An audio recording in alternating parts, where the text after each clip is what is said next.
വെളുപ്പിനെ 3:15 ഞാൻ എങ്ങോട്ടാണെന്ന് ചോദിച്ചാൽ ഒരു കട്ടൻ ചായയൊക്കെ കുടിച്ചിട്ട് നേരെ റെയിൽവേ സ്റ്റേഷനിലേക്കാണ്. ട്രെയിലർ ലൈസൻസ് എടുക്കാൻ വേണ്ടി കരുനാഗപ്പള്ളിക്ക് പോവുകയാണ്. അപ്പോൾ നിങ്ങൾ ചോദിക്കും ഈ ട്രിവാൻഡ്രത്ത് ഇല്ലേന്ന്. ട്രിവാൻഡ്രത്ത് ചെയ്യുന്നില്ല ആരും. ചെയ്യാമെന്ന് പറഞ്ഞുകൊണ്ട് നമ്മുടെ ഇന്ന് പൈസ വാങ്ങിക്കും. പക്ഷേ അവരെല്ലാം ടെസ്റ്റിന് ഈ കരുനാഗപ്പള്ളി ഓച്ചറ സൈഡിലോട്ട് മാത്രമാണ് വിടുന്നത്. മറ്റുള്ള ഡ്രൈവിംഗ് സ്കൂളുകാർക്ക് അവർ കമ്മീഷൻ എടുത്തുകൊണ്ട് സബ് കൊടുക്കുകയാണ് ചെയ്യുന്നത്. അങ്ങനെ ഒരിക്കലും പെട്ടുപോകല്ല. ഞാൻ ആ ഡ്രൈവിംഗ് സ്കൂളിനെ നിങ്ങൾക്ക് വേണ്ടി പരിചയപ്പെടുത്താം. ഞാൻ കൃത്യം 5:30 ആയപ്പോൾ കരുനാഗപ്പള്ളി റെയിൽവേ സ്റ്റേഷനിലെത്തി. അവിടെ എത്തിയിട്ട് ഒരു ഓട്ടോറിക്ഷ വിളിച്ചു വേണം ഈ നിയോൺ ഡ്രൈവിംഗ് സ്കൂളിലോട്ട് പോകാനായിട്ട്. അപ്പോൾ ഓട്ടോക്കാർക്കെല്ലാം അത്യാവശ്യം അറിയാവുന്നതാണ് ഈ നിയോൺ ഡ്രൈവിംഗ് സ്കൂൾ.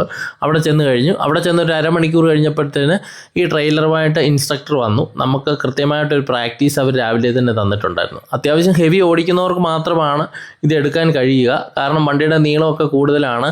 അപ്പോൾ ഈ എടുക്കുമ്പോഴേ അവരുടെ ഒരു കോച്ചിങ് ഇല്ലാതെ നമുക്ക് ഒരിക്കലും എടുക്കാൻ കഴിയില്ല. വളരെ കൃത്യനിഷ്ഠയോടെ അവർ ആ കുറച്ച് സമയം നമുക്ക് വേണ്ടി ആ വണ്ടി പ്രാക്ടീസിനായിട്ട് തന്നിട്ടുണ്ടായിരുന്നു.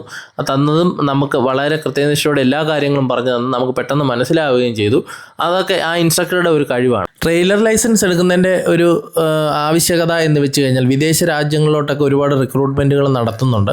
അപ്പോൾ അതിനൊക്കെ പങ്കെടുക്കാൻ പറ്റും. ചിലപ്പം സെലക്ഷനൊക്കെ കിട്ടാൻ ചാൻസുകളുണ്ട്. എൻ്റെ കൂടെ ലൈസൻസ് എടുക്കാൻ വന്ന ഭൂരിപക്ഷം പേരും വിദേശത്തോട്ട് പോകാനുള്ള ആവശ്യത്തിലേക്കാണ് വന്നത്. അവർക്ക് ഈ ലൈസൻസ് കൂടാതെ അവർ പ്രാക്ടീസും കൊടുക്കുന്നുണ്ട്. അതിന് സെപ്പറേറ്റ് ഫീസ് നമ്മൾ കൊടുക്കേണ്ടതാണ്. എല്ലാ എക്യുപ്മെൻസിൻ്റെയും അവർ ചെയ്യുന്നുണ്ട്. അപ്പം എനിക്കത് മനസ്സിലായി. നമ്മുടെ കൃത്യതയോടുകൂടി നമുക്കത് പ്രാക്ടീസ് അവർ ഒരു ദിവസമാണ് പ്രാക്ടീസ് തന്നതെങ്കിലും നമുക്കത് വളരെ അവർ ശ്രദ്ധ കേന്ദ്രീകരിച്ച് ഓരോ വ്യക്തികളെയും നല്ല നീറ്റായിട്ട് അവർ പാസ്സാക്കിയിട്ടുണ്ട്. അത്രയും നല്ല എഫിഷ്യൻ്റായിട്ടുള്ള ഡ്രൈവിംഗ് സ്കൂളാണത്. മറ്റൊരു പ്രത്യേകത എന്ന് പറഞ്ഞാൽ ഹെവിയും ഈ ട്രെയിലറും ഒരു ദിവസം തന്നെ നിങ്ങൾക്ക് എടുക്കാൻ പറ്റും. പിന്നെ ഞാൻ ചെന്നപ്പോൾ അവിടെ വന്നതിൽ ഇടുക്കി, പത്തനംതിട്ട, മൂവാറ്റുപുഴ സൈഡിൽ നിന്നുള്ള ആൾക്കാരാണ് കൂടുതലും ടെസ്റ്റിനുണ്ടായിരുന്നത്. അവർക്ക് ഇവിടെയാണ് ഏറ്റവും എളുപ്പമെന്ന് തോന്നി. അതുപോലെ തന്നെ ആൾക്കാർ പറഞ്ഞറിഞ്ഞതും ഈ ഒരു ഡ്രൈവിംഗ് സ്കൂളിനെ പറ്റിയാണ്. അതുപോലെ തന്നെ മിക്കവാറും എല്ലാ ഹെവി എക്യുപ്മെൻസിൻ്റെ ലൈസൻസ് ഇവർ ചെയ്തു കൊടുക്കുന്നുണ്ട്. നേരിട്ട് നിയോ ഡ്രൈവിംഗ് സ്കൂളിൽ പോയി കഴിഞ്ഞാൽ 1 മാസത്തിനകത്ത് നമുക്ക് ലൈസൻസ് കരസ്ഥമാക്കാൻ പറ്റും കേട്ടോ.